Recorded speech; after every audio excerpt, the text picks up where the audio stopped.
Our friend from Juneau. See, how you say hi to? Welcome to Hawaii. No, this is Welcome to Alaska. Alaska. Yeah, there you go. Yeah, Alaska. Yeah. Thank you. This is Alright, Hawaii. alright. Okay, this is Hawaii. Juneau.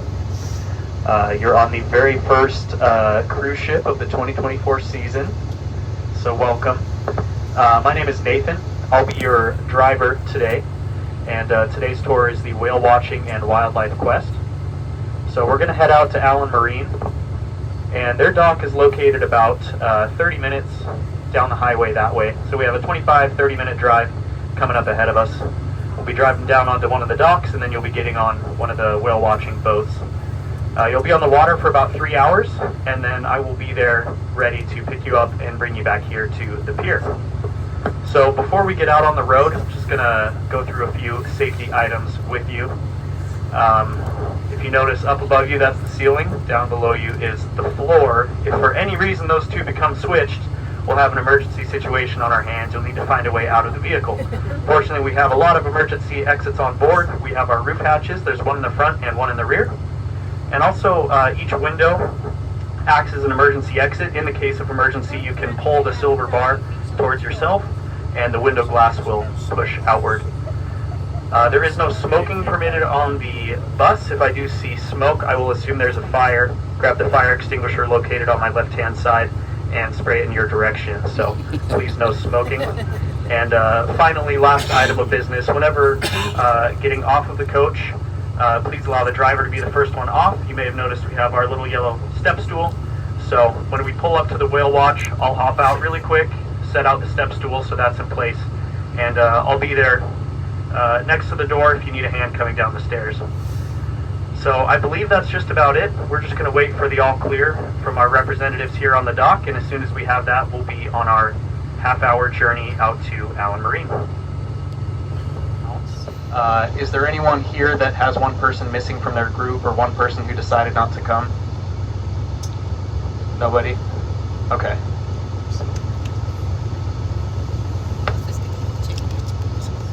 Paalis na tayo. Kita mo yung bukid na yan. Naka-ice or snow-capped mountain. Yan, nandyan. Yan tayo galing. Yun ang mga kuha natin. Ayan. Mga turista. Dami pala. Dami yung mga pasahero. May mga private din na tour. Ayan. Hintay lang.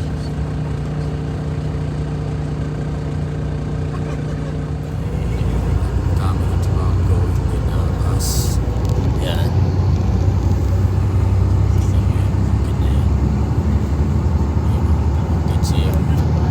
Pagdating mo sa Juneau Port, yan ang makikita mo. Yan. Napakaganda. Grabe din yung bus nila pala dito. Juneau Tours. Dami kasi itong mga turista na pumupunta dito. Yan yung mga trolley. Yan. First kami na naka-dock dito ngayon sa Juneau. Kaya excited din sila na makita kami. Sa susunod sa amin meron na rin. Ayan. Tingnan mo yun. Yan tayo galing. Hindi siya masyado malaki na barko pero pataas siya. Yan. Juneau. Diyan na tayo. Tsaka yung bukid na dito.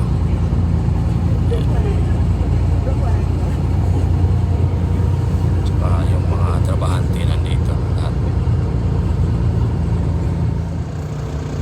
Ito yung mga pinaka-highway nila dito.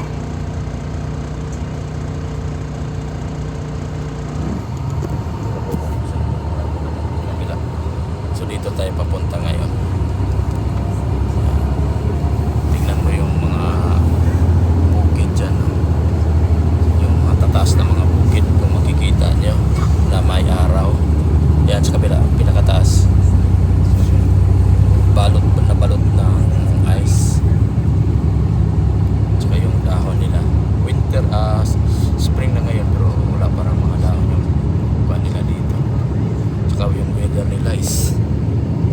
palaging umulan daw dito. Bihira lang walang ulan.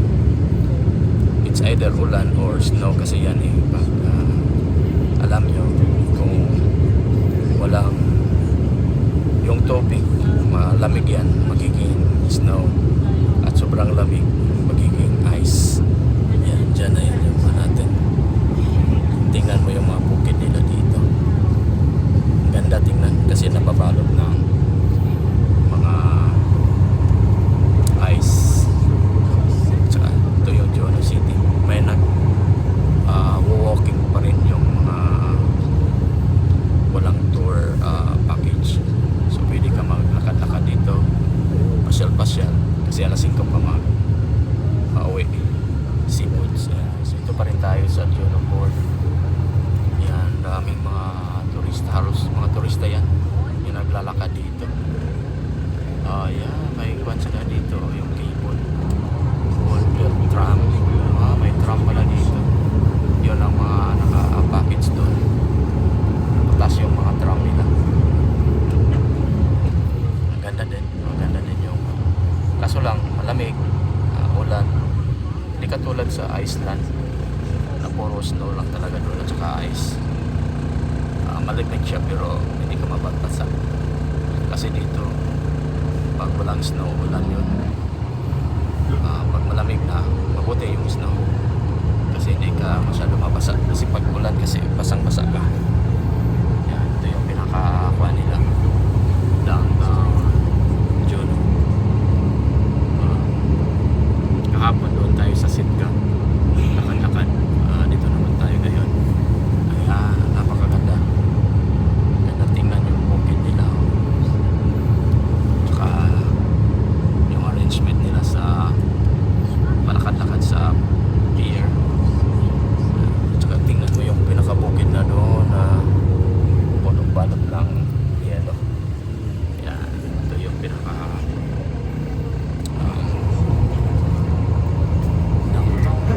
or city of Jono. So, yan may Jono Public Library. Laki din yung library nila. Makikita mo yung bukid na puno ng balot sa yelo. Dami yung mga turista. Halos mga turista nandito. Yan.